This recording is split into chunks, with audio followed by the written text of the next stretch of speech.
Štai ką sako Dievo tarnas. Viešpats Dievas man davė iškalbų liežuvį, kad aš sugebėčiau meilingų žodžių stiprinti nuvargusius. Kas rytą jis žadina mano ausis, kad lyg mokinys jo klausyčiaus. Viešpats Dievas atvėrė mano ausį. Aš nesigyniau, atgal nesitraukiau. Daviau savo nugarą mušantiems, atkišau savo žandenas raunantiems, nenugrėžiau veido nuo tų, kurie mane plūdo ir spjaudė. Tačiau man padės Viešpats Dievas, todėl aš nebūsiu sugėdintas. Todėl nutaisau savo veidą, kaip titnagas kieta.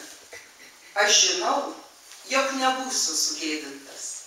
Tai Dievo žodis. Dėkojame Dievui.